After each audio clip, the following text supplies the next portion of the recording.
তহিদুদ্দিন আফ্রিদি গ্রেপ্তার হওয়ার আগে তিনি একটি পোস্ট শেয়ার করেছেন। আমরা আজকে সেই পোস্টটি নিয়ে আলোচনা করব। তিনি লিখেছেন, আজ আমি আমার জীবনে এমন কিছু ঘটনা আপনাদের সাথে শেয়ার করতে চাই যা আমি কখনো বলতে চাইনি।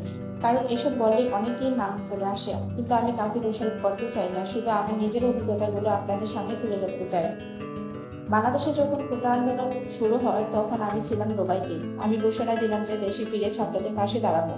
এই পোস্ট করার পর তেমন কোনো সমস্যা নেই, কিন্তু পরে যখন আমি শহীদ আবু সাইদ ভাইয়ের ছবির প্রোফাইল দিই তখন থেকে শুরু হলো বিদ্রোহ খেলা। এনটিএমসি থেকে আমাকে কল করা হলো, বলা হলো রাষ্ট্রবিরোধী পোস্ট ডিলিট করতে হবে। এরপর টিভি হারুন আমাকে হুমকি দিয়ে বলল, তুমি, তোমার বাবা, তোমাদের টেলিভিশন সব শেষ করে দিব। ভয় পেয়ে আমি পোস্ট ডিলিট করি, এমনকি নিজের পরিচিতদের ফোনও ধরিনি। পরে দেশে ফিরে এনটিএমসি অফিসে যাই, গিয়ে দেখি হলিউড সিনেমার মতো বড় বোর্ডে আমাদের কয়েকজন ইনফ্লুয়েন্সারের ছবি টানানো।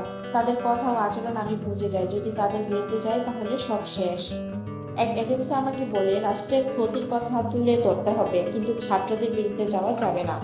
আমাকে ইনফ্লুয়েন্সারদের নিয়ে মিটিং করতে বলা হলো। মিটিংয়ে সবাই পোস্টের আশা দিলেও পরে কেউ রাজি হয়নি। তখন আমি আর জড়াইনি। টিভি হারানোর পরে আবার আমাকে ডাকে, এবার নিজের ভিডিও ভাইরাল হয়ে যাওয়ার কারণে সেটা রিমুভ করতে আমাকে চাপ দিতে থাকে। আমি তাকে বোঝাই এটা সম্ভব নয়, কিন্তু সেখান থেকে শুরু হয় নানা হুমকি। শুধু তা নয়, সে আমাকে এবং অন্য ইউটিউবারদের জোর করে তার রিসোর্টের প্রমোশন করেছেন, ব্লগ বানাতে বাধ্য করেছেন কোনো পেমেন্ট ছাড়াই। আল্লাহর রহমতে আমি ছোট থেকে টাকার প্রতি লোভী নই। আমি জানি আমি ভয় পেয়ে চুপ ছিলাম, এটি আমার সবচেয়ে বড় অপরাধ। আর আজ আজ তার শাস্তি আমি ভোগ করছি। তবুও আমি আমার ওয়েল উইশারদের ধন্যবাদ জানাই, যারা কখনো আমাকে থামতে দেয়নি। আমি শুধু বলতে চাই, আমার ব্যাপারে যা খুশি তাই বলা হচ্ছে, অথচ আমি অনেকের ব্যাপারে প্রমাণ সহ বলতে পারি। তবু আমি বিশ্বাস করি এভরিওয়ান ডিজার্ভ এ সেকেন্ড চান্স।